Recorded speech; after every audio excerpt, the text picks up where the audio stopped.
You see that bad boy back there? That's our home now. No, like, literally.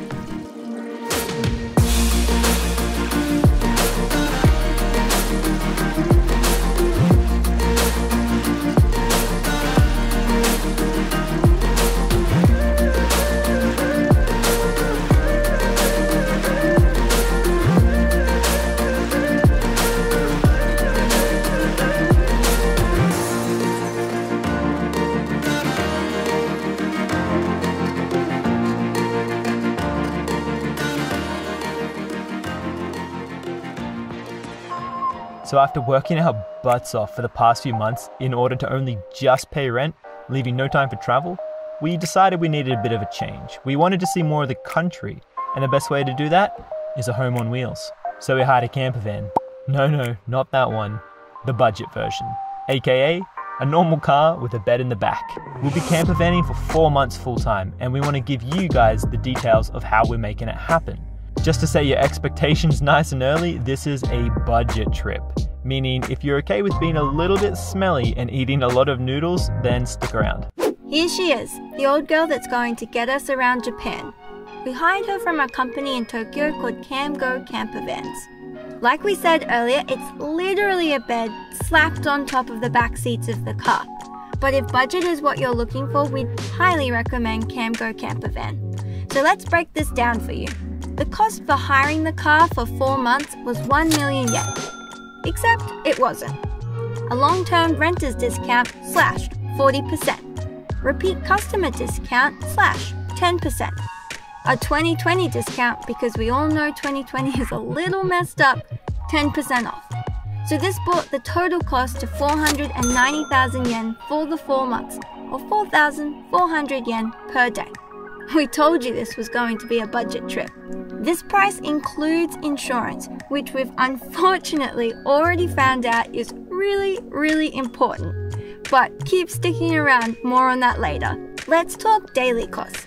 Japan has a large network of free rest stops, or michi no ekis, and they're specifically built for people like us. And as everything Japanese, they're incredibly clean and convenient.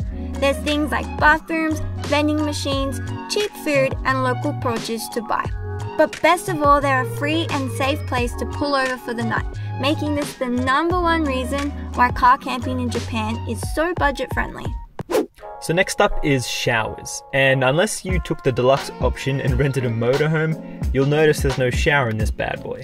One reason why Japan is such a great place for campervanning is that you can stop in at one of the many onsens and come out feeling fresh and clean. So before I just said onsen, but there's actually 2 kinds of these public baths. First, there's the traditional onsens, and that's where the water comes from natural hot springs, and the places are usually a little bit more fancy. And then there's the other one, which are called sentos, and they're basically your no-frills bath, and it's just a great place to go and get clean. The main difference here is that sentos actually don't have natural minerals in the water, where onsens do. So if you're looking to try these places out, all you need to do is go to Google Maps and type in the phrase super public bath, and you can choose one of the many ones on the map nearby. So going to one of these places is going to set you back somewhere between 400 to 600 yen per person. Keep in mind that each one is a little bit different. Some provide soap and conditioners and some don't. So just have your own little kit of like shampoos and soaps ready just in case they don't. The last 2 main costs are petrol and fuel. Petrol is of course going to vary depending on how much you travel, but for us we spend about 2,000 to 3,000 yen per day on food for the both of us. The biggest thing that we try and do to make it budget friendly is try and cook dinner every night and choose cheap and easy options. So this means we've been eating a lot of Japanese curry, noodles and pasta. It can be really easy while traveling to be tempted by so much great food. Trust me, I know. But it can also really blow your budget.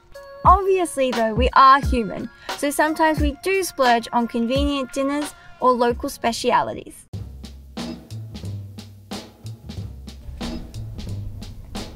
Hello. That'll be 2,000 yen, please. Okay. 2 hours later. Hello, that will be 3,000 yen, please. Okay. 1 hour later. 4,000 yen, thanks. Oh. Something we've noticed that's different about Japan is that the main expressways are actually toll roads, and you will be mind blown by how much money you can just waste on tolls in one day. For example, you can literally spend anywhere between 5,000 to 10,000 yen in one day. And we're on the road for 4 months, so you can imagine we're turning this bad boy on and we are taking the scenic route. It might take you an extra hour or two and you're probably going to use a little bit more fuel, but in the long run it's actually more cost effective. And in my opinion, it's more of a beautiful and entertaining drive anyway. We're not made of money, so in order to travel for 4 months, we do need to have an income. Enter online English teaching. We've made a video before talking about how we do online English teaching through a website called italki. And it means that we're lucky enough to work anywhere and at any time. The only drawback is that we do need an internet connection. So we pay for a pocket Wi-Fi for 5,000 yen per month. And then we spend 3 days a week near an urban area working out of the car. So after all of this, this is how you can travel Japan on the cheap. Rest assured, if you travel for long enough, you're sure to have some travel mishaps. So make sure you have a little bit of extra money for this. We've been on the road for 2 weeks and we've already experienced 2 small disasters, coincidentally on the same day as well, so making it the worst day for us. Hello.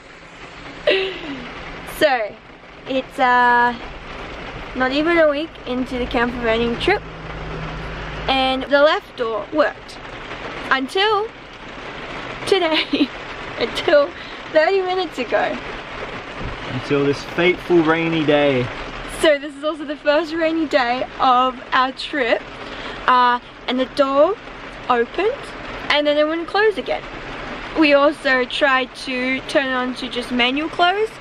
It just got stuck as well. So currently, this is the method that we're employing. Roy's got an umbrella out there. And we're stopped at a Michinoeki, and I think everyone is probably looking at us going, what the fuck are these guys doing? We've got no choice. This is what we have to do. So we've contacted the person we hired the car from, and he's going to call some places and send some help our way.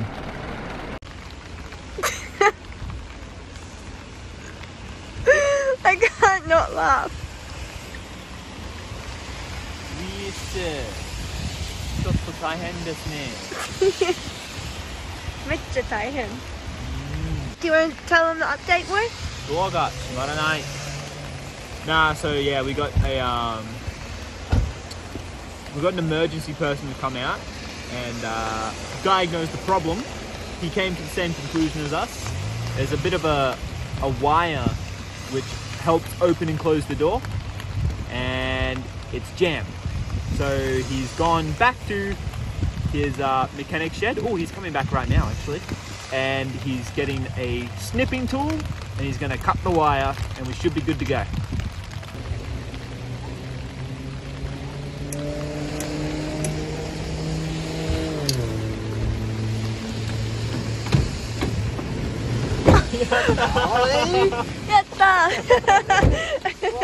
So on the same day, after all of this, we went to a car park, opened our door into someone else's car, had the police called on us, ended up having to pay $500 in an insurance claim, and then cried in the car out of frustration afterwards. Seriously guys, traveling can sometimes fucking suck. So despite the mishaps, campervanning in Japan is a great way to get out and see the country and see what it's actually made of. So if you guys are interested in camping and van life videos, we've got many more from our trip coming very shortly. So don't forget to subscribe, and we'll see you guys soon.